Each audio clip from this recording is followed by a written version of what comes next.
Senator Zaffirini, you're recognized. Thank you, Mr. President.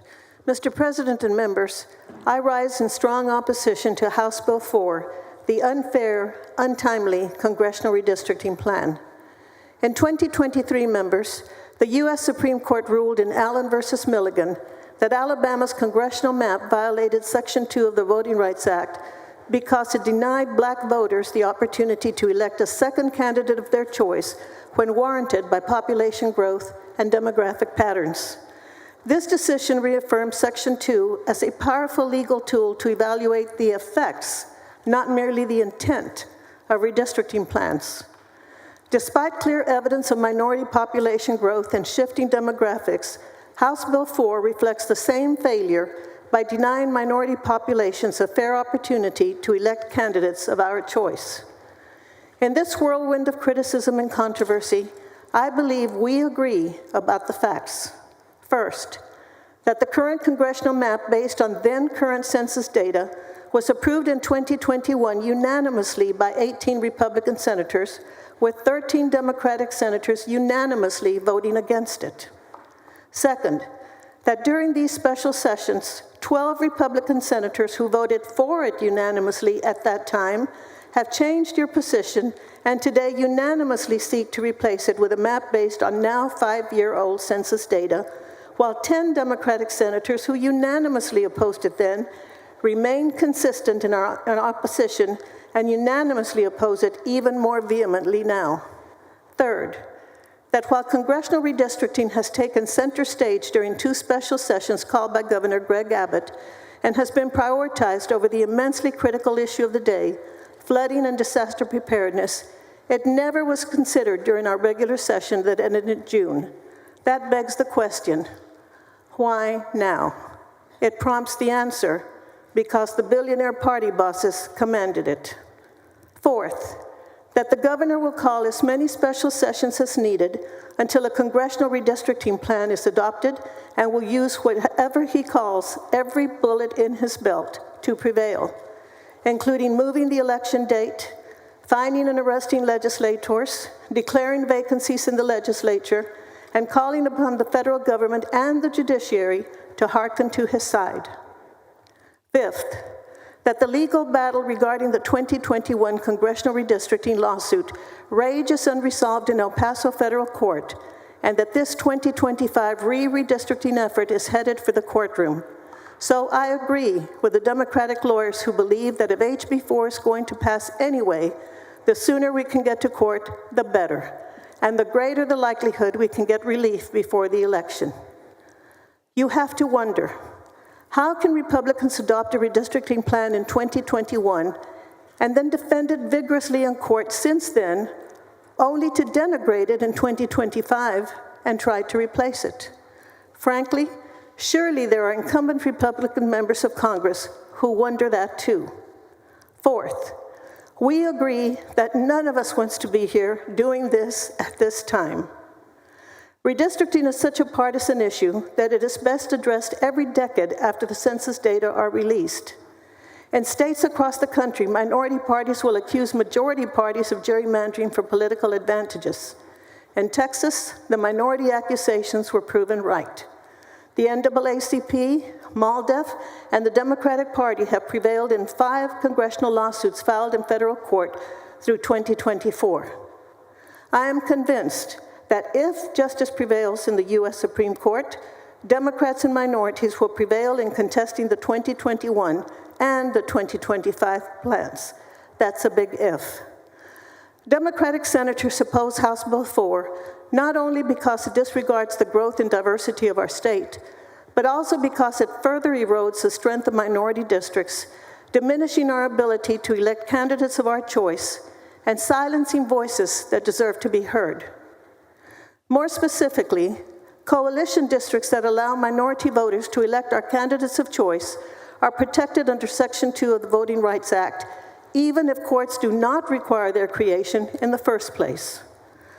Congressional District 28, anchored in Laredo, for example, remains majority Hispanic, but loses Bexar County, with whom we have a strong community of interest, and adds Hidalgo County, despite the city of Laredo and the city of McAllen being competitive neighbors.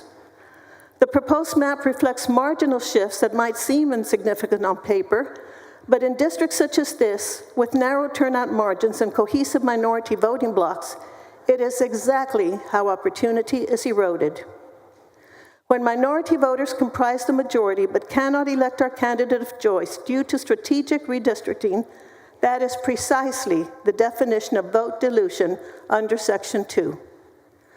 Of particular concern in House Bill 4 is the splitting of school districts, which occurs throughout Senate District 21 and across Texas. In my district, Del Valle ISD, a primarily Hispanic and economically disadvantaged community with distinct needs, is being divided in half. This division will destabilize the district by forcing residents to engage with multiple congressional representatives who may hold very different political priorities. Such fragmentation risks disenfranchising the community and can lead to different outcomes based on which portion of Del Valle ISD has a more responsive representative. We also heard testimony illustrating this challenge. Residents often reach out to their assigned congressperson only to be redirected to a neighboring representative of a different political party to have needs assessed. Congressional District 35, which stretches from Austin to San Antonio, was drawn by a Republican federal court after the legislature's 2011 map was declared to dilute Hispanic voting strength. It was crafted specifically to provide Hispanic voters in Central Texas a realistic opportunity to elect their candidate of choice. House Bill 4 effectively dismantles that district. It divides its core of East Austin's Hispanic and Black neighborhoods and redistributes them into adjacent districts in which voters of color no longer will have sufficient members to elect their candidates of choice. I would hope we agree an elected body should reflect the population its members represent. If so, House Bill 4 is a far cry from that standard. Representative Vincent Bettis recently offered an analysis indicating what the proposed map would ensure. One congressional representative for every 445,000 Anglos, meaning 26 of 38 seats for their population of 12.5 million. One congressional representative for every 1.5 million Hispanics, meaning 8 seats for our population of 12 million. One congressional representative for every 2 million African Americans, meaning 2 seats for their population of 4 million, and Asian Americans would have 0 representation in the delegation despite their population of 1.6 million. That means Anglos who comprise 40% of the population would hold 68% of the delegation. Hispanics who comprise 40% of the population would hold 21% of the delegation. African Americans, who are 13%, would hold 5%, and Asian Americans, who comprise 5%, would hold none. Under this proposal, an Hispanic Texan has 1/3 the political value of an Anglo-Texan. From my perspective, as a Texan of Mexican, Spanish, Sephardic Jew, and Greek descent with an Italian last name, it is glaring that Hispanics comprise 40% of the population and should hold 15 of 38 seats, but under House Bill 4 could elect only 21% of the delegation, only 8 of 38. 3 of those districts, Congressional District 28, 15, and 34, are drawn in a way that makes them less effective at producing electoral outcomes consistent with the preferences of Hispanic voters. This is not proportionality, which admittedly the law does not require, but it is evidence of systematic underrepresentation, especially when combined with data indicating cohesive voting patterns, racially and ethnically polarized elections, and strategic redistricting choices that undermine voter influence. Clearly, House Bill 4 negatively would impact minorities' ability to elect candidates of our choice, including in South and Central Texas, which I represent. Its consequences are as deeply profound as they are exceedingly concerning, particularly within a legal framework that prohibits voting changes that result in minority voters having fewer opportunities than others to elect representatives of our choice. The proposed map dismantles effective minority opportunity districts, reduces the influence of cohesive voting blocs, and retreats from the progress made under decades of court oversight and community advocacy. It also fails the test of fairness. It fails the test of Section 2, and it fails the people of Texas. The Texas Senate used to be known as the most deliberative body in the world. Those days are over. Today, the majority will prevail, but the rights of minorities were ignored.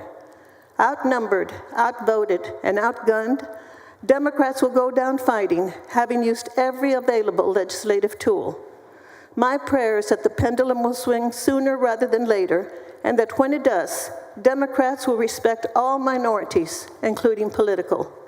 For these reasons and more, Mr. President and members, it is with a very heavy heart that I will vote no regarding House Bill 4. Thank you, Mr. President and members, and thank you, Senator King, for your courtesy in answering my questions.